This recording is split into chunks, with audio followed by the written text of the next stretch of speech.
रितेश नाम का एक आदमी रहता था। वो अपने माता पिता के साथ रहता था। उसके पास व्यापार करने के पैसे तो थे, पर उसे पता नहीं चल रहा था कि कौन सा व्यापार शुरू करे। इसीलिए वो इस विषय में फैसला लेने के लिए अपने पिता के साथ चर्चा करता है। पिताजी, मुझे पता नहीं चल रहा है कि आपके दिए हुए पैसों से मैं कौन सा व्यापार शुरू करूं। अरे, उसमें क्या है, पकौड़ी का व्यापार शुरू करते हैं। पकौड़ी का व्यापार? हाँ बेटा, हमारे गांव में जलेबियों का, समोसे का, अचार का, पापड़ का ऐसे बहुत व्यापार है। तो तुम्हें कुछ अलग व्यापार करना होगा। गांव में जो व्यापार नहीं है, अगर तुम करोगे तो अच्छा लाभ पाने का मौका होगा। सिर्फ सादा पकौड़ी कौन खरीदेगा पिताजी? इसीलिए हम सिर्फ सादा पकौड़ी नहीं बनाएंगे। तो फिर हम सादा पकौड़ी में साथ साथ चिकन पकौड़ी, फिश पकौड़ी, मिर्ची पकौड़ी, आलू पकौड़ी, प्याज के पकौड़ी, अंडे के पकौड़ी जैसे अलग अलग तरह के पकौड़ी बनाएंगे। ऐसे हमारा व्यापार को बहुत लाभ मिलेगा। रितेश को अपने पिताजी के बात सच लगे, परंतु मुझे इतने प्रकार के पकौड़ी बनाना नहीं आता है ना पिताजी। मुझे भी तो बनाना नहीं आता। हम खुद इन सब के विधि बनाएंगे और इसके लिए तुम्हारी माँ भी सहायता करेगी। ऐसे कहकर रितेश के पिताजी रितेश को प्रोत्साहित करते हैं। फैसले के अनुसार पकौड़ी को बनाने के सामग्री रितेश खरीद के रसोई घर में इकट्ठा कर रहा होता है कि उसके पिताजी पके हुए अंडों को 2 हिस्सों में काट रहे होते हैं और रितेश की माँ पकौड़ी के लिए बेसन का मिश्रण तैयार कर रही होती है। बनाए हुए मिश्रण को 6 अलग अलग बर्तन में बराबरी से रितेश की माँ डालती है। रितेश के पिताजी पहले बर्तन में कटे हुए अंडे, दूसरे बर्तन में कटे हुए प्याज, तीसरे बर्तन में कटे हुए मिर्ची, चौथे बर्तन में कटे हुए आलू, 5वें बर्तन में कटे हुए केले और छठी बर्तन में कटे हुए चिकन के पीसेस डालते हैं और फिर एक एक करके उन सारे अलग तरह के पकौड़ी को तेल में तलते हैं। रितेश जब पकौड़ी का स्वाद देखता है तो उसको बहुत स्वादिष्ट लगता है। फिर वो अपने पिताजी के बातों को सच मानकर पकौड़ी के व्यापार को दृढ़ निश्चय से शुरू करता है। ऐसे शुरू हुआ था रितेश की जीत की कहानी। 15 साल बाद वही पकौड़ी का व्यापार रितेश को सिर्फ अमीर ही नहीं बल्कि बहुत घमंड और कठोर बना देता है। दूसरी ओर रितेश के पिताजी को बहुत दिनों से ठीक से दिखाई नहीं दे रहा था और सुनाई भी नहीं दे रहा था।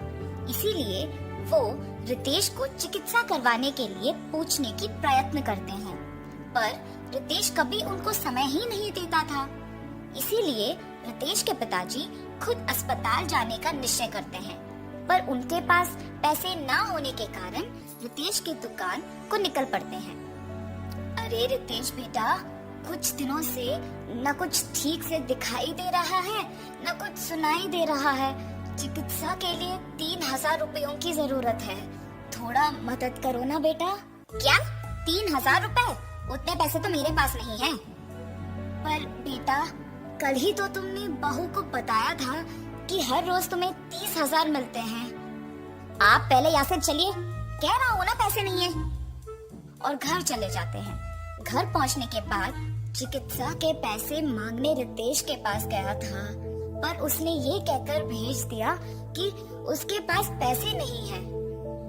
क्या 3000 के लिए उसने ऐसा कह दिया? व्यापार तो अच्छा चल रहा है ना। शायद उसको हमारा यहाँ रहना पसंद नहीं। बहू ने भी खाना सिर्फ उन दोनों के लिए बनाया है। मैंने हम दोनों के लिए खाना बनाया है। तो फिर यही है, हमारा यहाँ रहना वो दोनों चाहते ही नहीं है।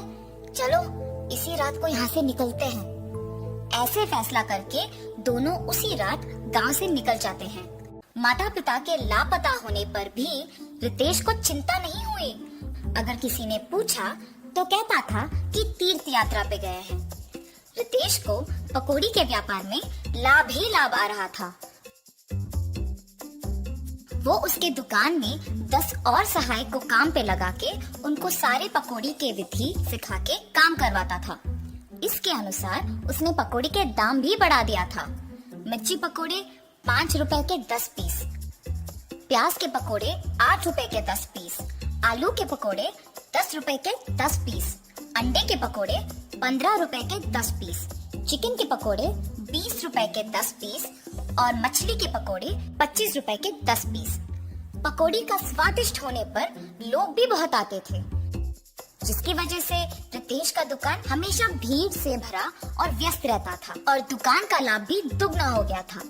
रितेश ऐसे ही उसकी संपत्ति बढ़ाने में दिन भर व्यस्त रहता था और उसकी पत्नी भी अपनी समय अपनी सहेलियों के साथ बिताने में और पैसे खर्च करने में व्यस्त रहती थी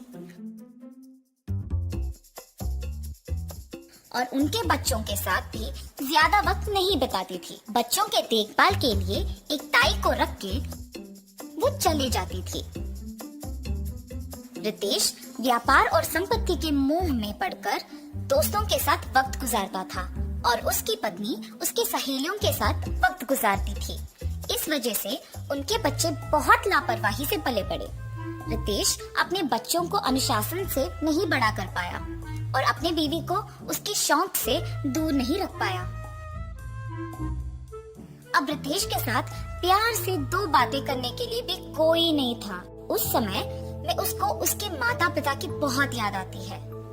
मैं कितना मूर्ख हूँ, प्यार से देखभाल करने वाली माँ और जिस व्यापार को इतने जिम्मेदारी से देखभाल कर रहा हूँ, उसका मार्गदर्शन करने वाले पिताजी को मैंने अनादर किया है। न जाने वो कहाँ हैं, क्या कर रहे होंगे। मैं तुरंत उनको ढूंढ के घर वापस लेके आता हूँ। रितेश अपने माता पिता को ढूंढने अपने कार में निकल जाता है। गांव में ढूंढते ढूंढते उसको अपने माता पिता गंदे फटे हुए कपड़ों में नजर आते हैं। ये देख रितेश भाग के उनके पास जाता है और कहता है, आप ऐसे कैसे? ये सब मेरा ही गलती है पिताजी, मुझे माफ कीजिए और कृपया मेरे साथ घर चलिए माँ। रितेश को अपने गलती का एहसास होता है और वो अपने माता पिता के साथ घर वापस आता है। अपनी पत्नी को बोलता है कि आज से जो भी होगा माँ के अनुसार होगा और व्यापार का सारा संपत्ति अपने पिताजी के हाथ कर देता है। रितेश सिर्फ सहायकों का और पकौड़ी के विधि का देखभाल करता है और उसकी पत्नी बच्चों का देखभाल और पढ़ाई का ध्यान रखती है। सुख संपत्ति और परिवार का प्यार पाके सब सदा खुश रहते हैं। हमारा नया वीडियो कल रिलीज हो रहा है। सबसे पहले पाने के लिए सब्सक्राइब करें। हमारा काम पसंद आता है तो शेयर जरूर करें और ये वीडियो कहाँ से देख रहे हैं वह हमें कमेंट करके बताएं। धन्यवाद।